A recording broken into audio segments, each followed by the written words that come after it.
getting it to where it needs to be, which I honestly think so much of this is like the bar is higher.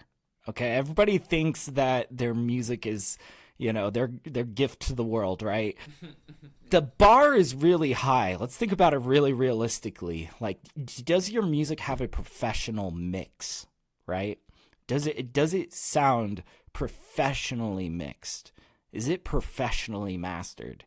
And if you're not working with a mix engineer and you're not working with a mastering engineer, are you capable of mixing to that level, right?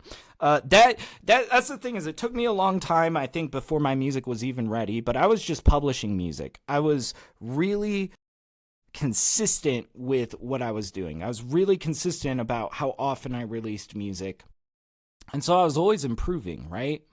I eventually got to a point where my mixes were getting so good that other people were asking me to mix their music. Nice. And I started to become a mix engineer. And that also helped me, I think, lock in and dial in my music.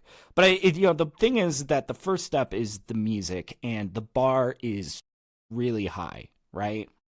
But beyond that, the next step is after you have really good music and after you have a really steady schedule, because I think most people are so tripped up on these two things. Most people do not have the polish yet, right? And I think most people do not have the consistency down. They might have like a single ready once every 3 months or something. It's like, really what's recommended is like maybe once every 4 to 6 weeks you have something to drop. For me as a producer, I can move a little bit faster than that. So I drop something on Spotify every 2 weeks. And sometimes it's a single, sometimes it's an EP, sometimes I have a full album that I just drop on people. But I drop every 2 weeks, right?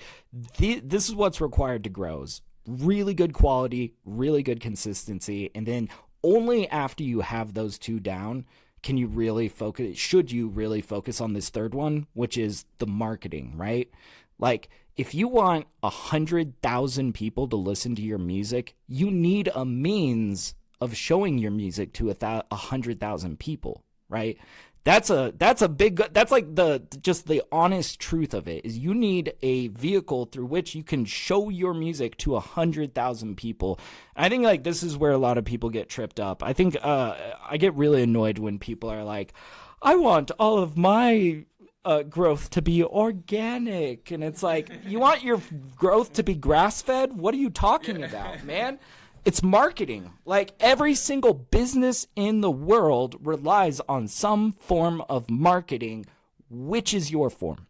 Just a genuine question. Which is your form? And it's like, I don't know. I think like there's so many approaches you can take. You can, submit to playlists. You can run ads. You can create content, viral content, right?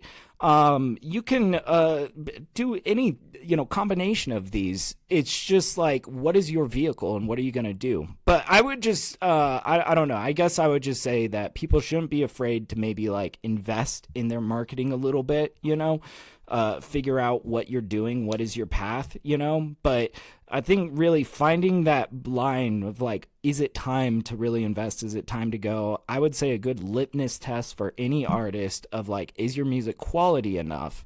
Is like, can you get your first 1,000 monthlies on Spotify for free? If you can do that, your music probably has something there that might be worth investing in. I think anybody can get their first 1,000 monthly listeners for free if they're really working hard at it enough, And I think that that's a good, like, yeah, if you can do that, like, it's probably got some quality behind it, right?